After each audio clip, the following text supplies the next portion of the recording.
The Brutalist is really impressive on the director's side. It was filmed in 35mm, screened in 70. It looked stunning. It had a couple of issues, I think, with like nailing the focus during the performance. So it wasn't like flawless when it came to the exhibition of it, but it's basically one of these like epic tales that you'd easily compare to, yes, PTA, Paul Thomas Anderson, and his Coppola, recent Sergio work. Leone's Once Upon a Time in America, all those movies, yeah. All those films, yeah, we just thank you for summoning that up, quickening it up, so don't have to mention them all. But it tells the story of László Toth, who flees Europe without his wife and kid, Hungary. and tries to did I say Europe or did I say like a Yeah, you specific said country? Europe. I said Hungary. Yeah. But he's Hungarian. Comes into a America that is, I guess, ripe for the American dream, right? That's at least the idea. And then you get into the nuance of what that actually means as he tries to make a life for himself and hopefully get his family over at some point as well. And it really takes its time. Not in a way where it's just like meanders around. I think every sort of prolonged scene is always in service either of our lead character in Adrien Brody, who is stunning in this film. What an incredible performance. Really, really outstanding. Yeah, no, I just want to hand it over to you because I do these long-winded intros for all of these. Kev, what did you think? What is notable about The Brutalist? The only negative about this screening was it was shown on 70mm and there was no English subtitles, which kind of sucked. Yeah. I'm hard of hearing. I need subtitles. And when actors are kind of mumbling or very breathy, that is quite a struggle for me to follow. So that probably impacted my feelings of the movie a bit. But overall, I could still follow the movie very much, fine. I don't think we are in the group of calling this movie a masterpiece. Oh my god, this movie is on the same height as Casablanca and Citizen Kane. Cinema Dory is alive again. No, we aren't, unfortunately, in that group. But we are both agreeing this is a very strong movie. It does feel kind of solid. It apparently only has a budget of $10 million, which is that's crazy because it stretches that to its maximum. To be fair, the movie does take place on a resort on Guy Pearce land, so you don't have to go very far in terms of like production of your film, I guess. But it's still stunning to look at, and it's very well shot. Brady Corbet definitely deserve Best Director of Venice. The first half is, I think, impeccable. We were both like, oh my god, I can't wait to see what the second half has to offer, because there is a 15-minute intermission she's just focused on a family picture, and it was kind of weird to have an intermission like that in theater, because you see people walking around, you see people taking selfies in front of the intermission screening, which is like during the movie, a bit odd. There was also a very horny couple kissing in front of us during The Brutalist, to which we're both like, hey, that's a great marketing strategy. The Brutalist will definitely make you, I don't know Brutalist where I was going with that. Yeah. But the second half, and especially the momentum, we were talking about The Brutalist with someone else, and he said, I was so close to, to actually bonding with this movie. It was tugging my heartstrings, and that intermission kind of drops all the momentum, and it sort of does. And the second half wasn't as interesting as the first. Felicity Jones comes into play in the second half of the movie, and there's just some scenes I'm like, I'm not really that invested into it.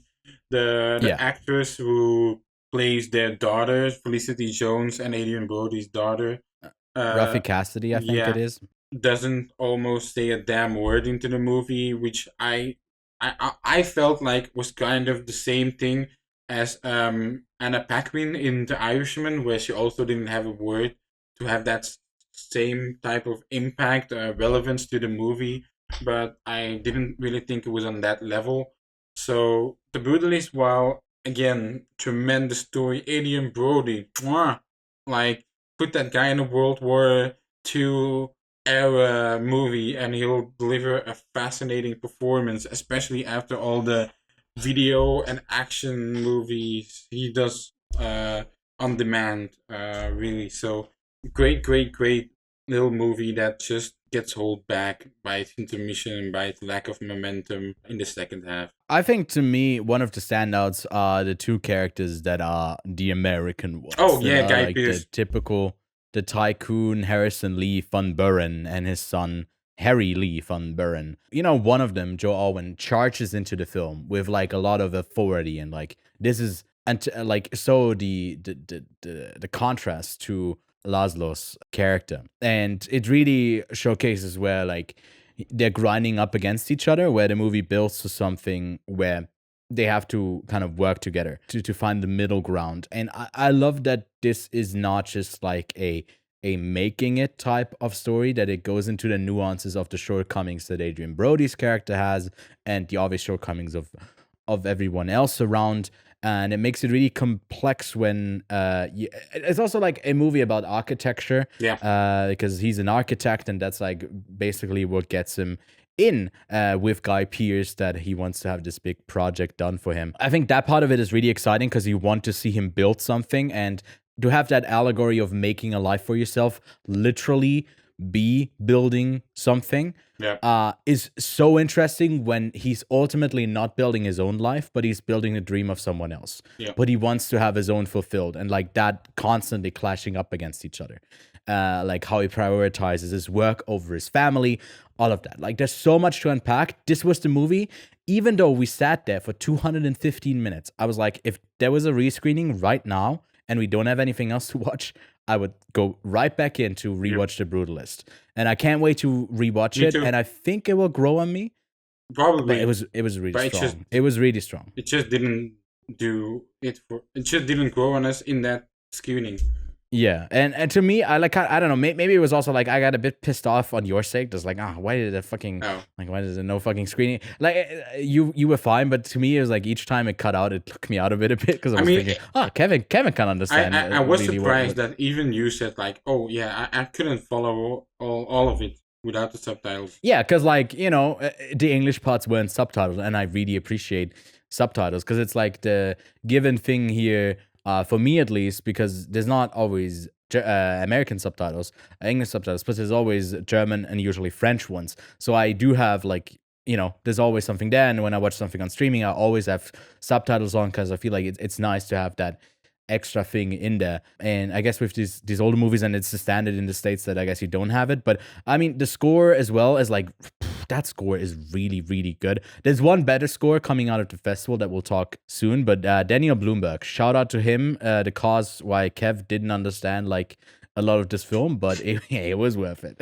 It was. Again, it's probably the strongest filmmaking you'll see of the year. The only thing is, I don't know how this movie will do with the public, you know, because again, this is a 3.5 hour movie that is very, very film artistry, you know, like this is one of those movies that could become film bro. I mean, you know, look, like, with every other person coming out, I was like, no, believe the hype. Yeah. I was like, how we are sitting on a branch and you're you're cutting it off. Yeah. You're like, this is just like maybe people are going to connect with it. I feel like I'll like it more. I don't think it's like a masterpiece. It's a really good movie. But to elevate it that quickly feels like it's incredible recency bias. I mean, I think people will claim me crazy, but I don't have The Brutalist in my top 15 of the festival. Yeah. Or I don't even know. I don't know where it ranks for me. I'd have to check, but let me quickly do that before we move on. Yeah. Right. What's your rating for it, though? I think that's my rating for The Brutalist is a 7 out of 10. I don't have it in my top 15 as well. Yeah. So, but we both agree, pretty strong. We're just not on that hype train everyone else is, and that's totally fine. Both of us as well. You know, we disagreed about some films, but it's surprising that we're basically on the same wavelength for The Brutalist.